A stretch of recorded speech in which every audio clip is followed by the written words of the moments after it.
Hello friends and welcome back to traveling buddy. और आज हम पुणे के प्रसिद्ध साईं बाबा मंदिर में हैं, जो कि अपनी शांति, भक्ति और पॉजिटिव एनवायरनमेंट के लिए जाना जाता है।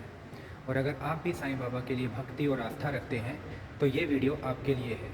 तो चलिए बिना किसी देरी के शुरू करते हैं ये वीडियो।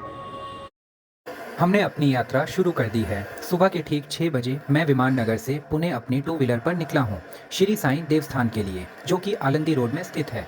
सुबह का समय हमेशा अपने आप में एक अलग ही एहसास लाता है। ठंडी और ताज़ी हवा, सड़क पर कम ट्रैफिक और धीरे धीरे जागता हुआ शहर। रास्ते में हर मोड़ एक अलग ही नज़ारा देखने को मिलता है। कहीं लोग मॉर्निंग वॉक पर हैं और कहीं चाय की दुकानें खुल रही हैं, तो कहीं मंदिर की घंटियों की आवाज़ पूरे माहौल को भक्तिमय बना रही है। इतने शांत वातावरण में सफ़र करने का मज़ा कुछ और ही है। लगभग 12 से 13 किलोमीटर की यह यात्रा सिर्फ मंजिल तक पहुंचाने का रास्ता नहीं, बल्कि मन को शांति और सकारात्मक ऊर्जा देने वाला अनुभव भी है। कुछ ही देर बाद दूर से ही मंदिर का भव्य मुख्य द्वार दिखाई देने लग पड़ा है। उसे देखते ही मन में श्रद्धा और उत्साह दोनों बढ़ गए हैं। ऐसा लगा जैसे पूरी यात्रा का उद्देश्य अब सामने खड़ा है।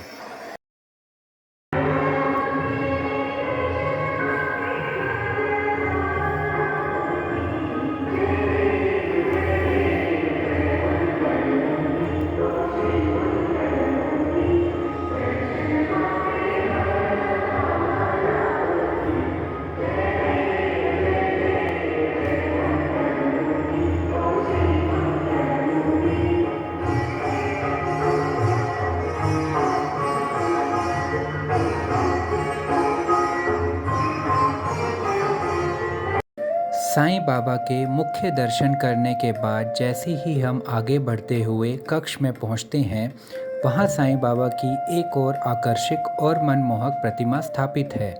प्रतिमा के चारों ओर की गई सुंदर सजावट, रंग बिरंगे फूल, मनमोहक रोशनी पूरे वातावरण को भक्तिमय बना देती है।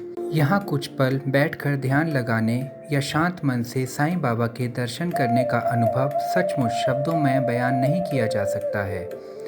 इसके ठीक सामने एक और सुंदर कक्ष बना हुआ है, जिसे भी बहुत ही श्रद्धा और भावुकता के साथ सजाया गया है। इस मंदिर का हर कोना श्रद्धा और भक्ति की एक अलग ही कहानी कह रहा है। आगे बढ़ते ही भगवान श्री गणेश का मंदिर दिखाई देता है। सुबह का समय होने के कारण यहाँ पूजा अर्चना पूरे विधि विधान से चल रही है। मंदिर में घंटियों की मधुर ध्वनि और भक्तों की श्रद्धा से भरी प्रार्थनाएं पूरे वातावरण को और भी दिव्य बना देती हैं। थोड़ा आगे बढ़ने पर भगवान श्री राम, माता सीता और लक्ष्मण जी की सुंदर प्रतिमाएं स्थापित हैं। इस दिव्य प्रतिमाओं के दर्शन करते ही मन में एक अलग ही शांति और सकारात्मक ऊर्जा का अनुभव होता है। यहाँ कुछ श्रद्धालु कुछ समय रुककर ध्यान करते हैं, भगवान का आशीर्वाद लेते हैं और अपने जीवन में सुख, शांति और सफलता की प्रार्थना करते हैं। मंदिर परिसर का यह हिस्सा वास्तव में आध्यात्मिक ऊर्जा से भरपूर महसूस होता है। इस मार्ग पर आगे बढ़ते हुए आपको प्रसिद्ध मनोकामना वृक्ष भी देखने को मिलता है। इस वृक्ष से जुड़ी हुई और एक विशेष मान्यता यह है कि जो भी श्रद्धालु सच्चे मन से पूर्ण विश्वास और श्रद्धा के साथ अपनी मनोकामना व्यक्त करते हुए यहाँ पर धागा बांधता है, उसकी मनोकामना साईं बाबा की कृपा से अवश्य पूरी होती है। यही कारण है कि देश विदेश से और अलग अलग शहरों से इस जगह पे लोग धागा बांधने और अपनी मनोकामना पूरी करने आते हैं। अगर दर्शन करने के बाद आपको भूख महसूस होती है तो उसकी भी यहाँ बहुत अच्छी व्यवस्था की गई है। सबसे अच्छी बात यह है कि हर भोजन के सामने उसका निर्धारित मूल्य स्पष्ट रूप से लिखा हुआ है। दोस्तों, अगर आपको यह आध्यात्मिक यात्रा पसंद आई हो तो वीडियो को लाइक करें, अपने परिवार और दोस्तों के साथ शेयर करें और हमारे चैनल ट्रैवलिंग बडी को ज़रूर सब्सक्राइब करें।